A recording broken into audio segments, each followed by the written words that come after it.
Hello and welcome to Jagran HiTech conversation. Work from home में वापस आ चुके हैं हम पूरे एक साल के बाद। एंड आज के इस हाईटेक कॉन्वर्सेशन के अंदर हमारे साथ जुड़ने वाले हैं mister Mayank, who is the co founder of the Koo app. जी हाँ, कू ऐप एक माइक्रो ब्लॉगिंग ऐप है सिमिलर टू ट्विटर, एंड काफी चर्चा में रही है ये of late because of some reasons. तो जानेंगे उन सारे रीजंस के बारे में हम इस इंटरव्यू के अंदर। Let's get started. So hello Mayank, welcome to the show. Thank you for being a part of Jagran High Tech Conversation. Thank you for having me. So बताइए आपकी जर्नी कैसी रही है कू ऐप की। काफी चर्चा में रही है ऑफ लेट स्पेशली। कुछ हमें थोड़ी डिटेल्स दीजिए, आइडिया कैसे आया था एंड ओवर द इयर्स कैसे आपने उसको नए चेंजेस करे। जी हम कू करीबन एक साल पहले लॉन्च किए थे। और आप देखेंगे कि भारत में 130 करोड़ लोग हैं। उसमें से करीबन 100 करोड़ से ज़्यादा लोग अंग्रेजी में बात नहीं करते। ज़्यादातर कोई ना कोई स्थानीय भाषा में बात करते हैं, चाहे वो हिंदी हो, तमिल, तेलुगु। अगर आप देखेंगे ज़्यादातर इंटरनेट के जो प्रोडक्ट्स हैं, अंग्रेजी की एक्सपीरियंसेस हैं उनमें। और अंग्रेजी की दुनिया उन्हें ज़्यादा यूज़ करती है। तो हमारे यहाँ के लोग जो पहले अंग्रेजी अ, भाषा में बात करते हैं, उनको पहले इंटरनेट एक्सेस मिला। मगर जियो का रेवोल्यूशन हुआ है उसके बाद, और करोड़ों लोग अभी इंटरनेट से जुड़ रहे हैं, मगर वो लोग अंग्रेजी में बात नहीं करते। तो उनको ऐसे प्रोडक्ट्स चाहिए जो उनकी भाषा में उनको कंटेंट दे सकें। तो कू का मकसद ये है कि लोगों को अपनी स्थानीय भाषाओं में कंटेंट मिले, लोगों दूसरे लोगों के साथ वो जुड़ सकें, दूसरे लोगों के साथ बातचीत कर सकें, अपने विचार एक दूसरे के साथ शेयर कर सकें, और ये सब अपनी स्थानीय भाषाओं में हो। राइट। और चाहे वो सेलिब्रिटीज भी हों, आप देखेंगे काफी सारे सेलिब्रिटीज होते हैं सोशल मीडिया में, मगर वो बात करते हैं ये ज्यादातर अंग्रेजी में। जी।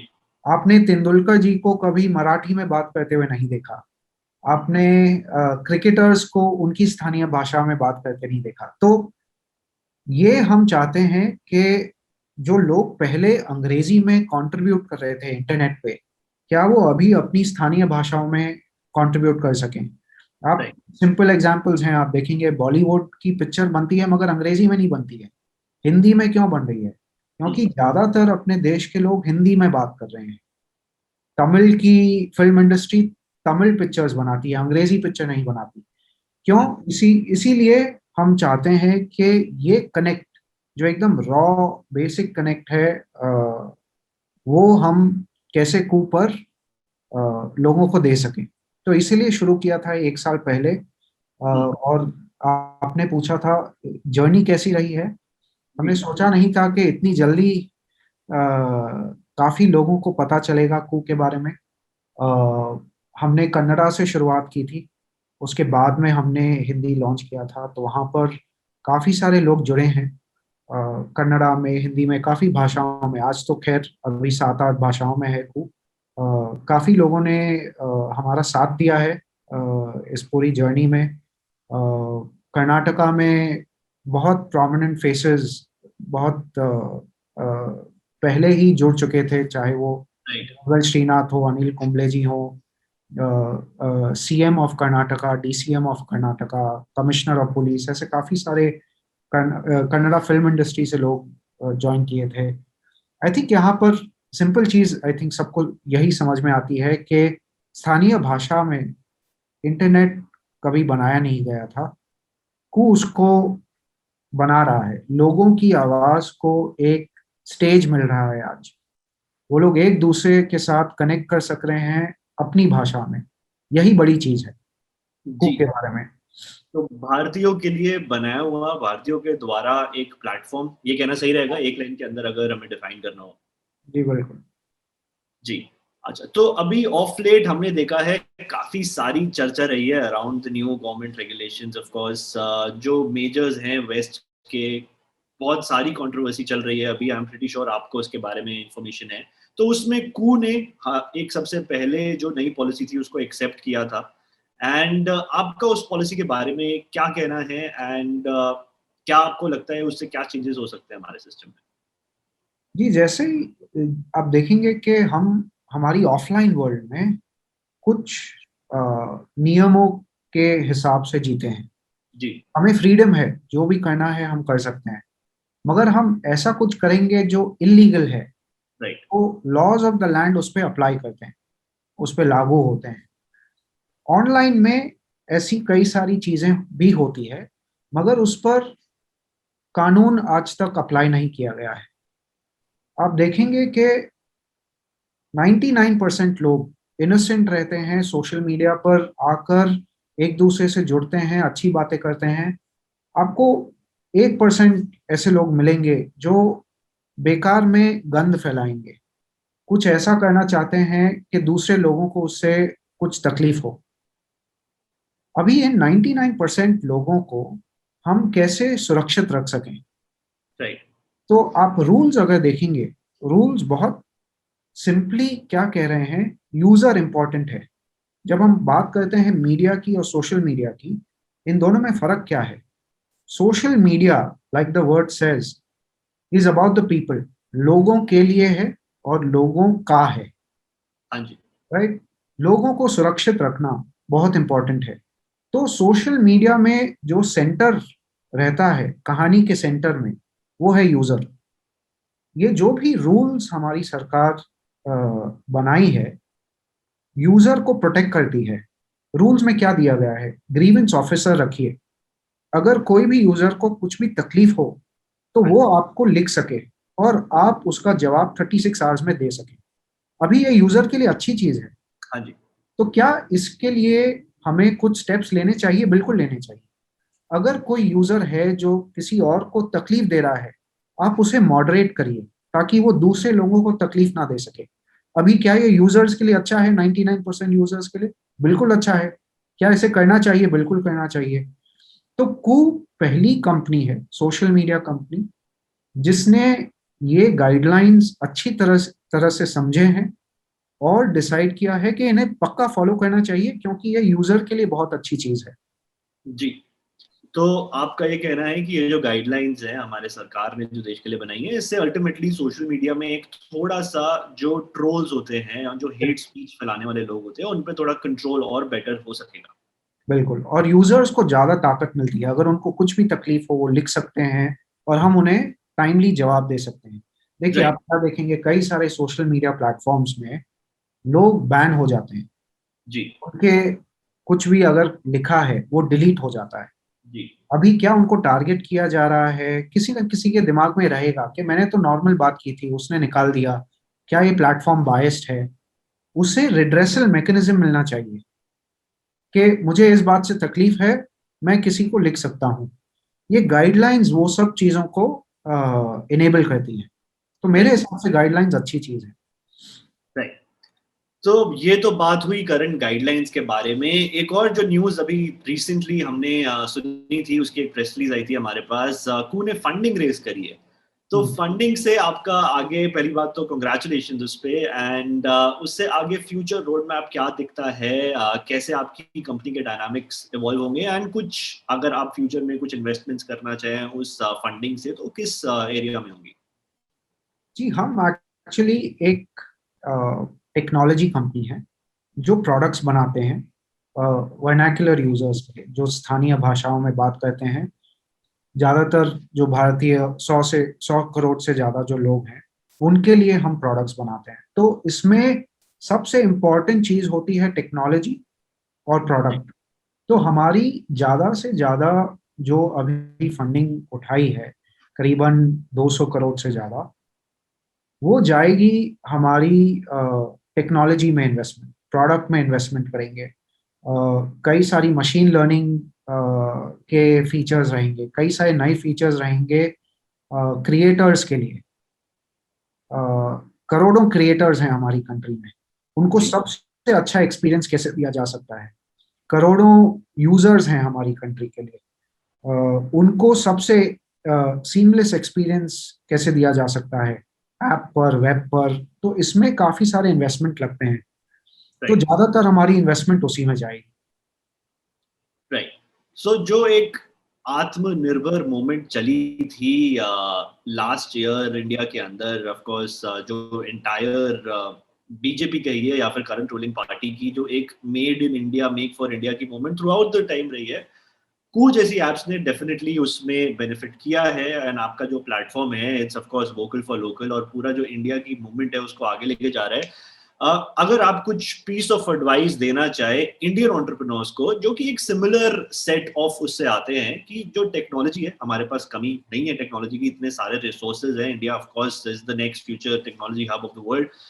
तो अगर कोई एंटरप्रेन्योर्स आपको सुन रहे हैं कि जो चैलेंजेस होते हैं, यूजुअली हमने देखा है जितने भी यूनिकॉर्न स्टार्टअप्स हैं, हम सब वेस्ट की तरफ इतने ज्यादा मोटिवेटेड रहते हैं that we are only looking upon कि वहां पे क्या चल रहा है। बट अब अगर हम देख रहे हैं कुछ जैसी एक होम ग्रोन ऐप और एक होम ग्रोन वेबसाइट अगर इतना आगे जा सकती है, तो एक कुछ piece of advice Indian entrepreneurs के लिए। जी बिल्कुल। अ, मेरा ये मानना है कि भारत में हमेशा लोग, जो टैलेंटेड लोग रहते हैं, वो हमेशा रहे हैं। भारत में फंडिंग वो भी रही है और आती रहेगी। आज जो नया चीज मिला है, जो प्रधानमंत्री जी ने चालू किया है, वो है एक सोच आत्मनिर्भरता की। जी, वो सोच, अभी हमको टैलेंट था, फंडिंग है, आज इंटेंट भी हो गया। जी, और इंटेंट बहुत साफ है कि भारत को पहले जैसे हम बहुत ही एक स्ट्रॉन्ग कंट्री थे, हम उसे वापस स्ट्रॉन्ग कैसे बनाएं। अगर आप और किसी देशों पर निर्भर रहेंगे तो आप मजबूत देश नहीं बन पाएंगे। How do we become one of the strongest, how do we become a world leader, how do we become a world power? जी, ये है, और आत्मनिर्भरता हमें वहां ले जाएगी। इसका ये मतलब नहीं है कि हम बाकी की दुनिया से कट ऑफ हो जाएं। हमारे रिलेशंस अच्छे हैं दुनिया से, जी, वो रहने चाहिए बाकी देशों से, मगर क्या हम कॉम्पिटेंसीज बिल्ड कर रहे हैं हमारी देश में, ताकि हम भी compete कर सकें? ना ही भारतीयों के लिए प्रोडक्ट्स बनाएं, मगर भारतीय प्रोडक्ट्स कैसे विदेशों में भी लेके जाएं, जी, उसके लिए आज काम करना पड़ेगा, ताकि हम कुछ सालों में कॉम्पिटेंस बढ़ा सकें और ग्लोबली रिकग्नाइज प्रोडक्ट्स बना सकें।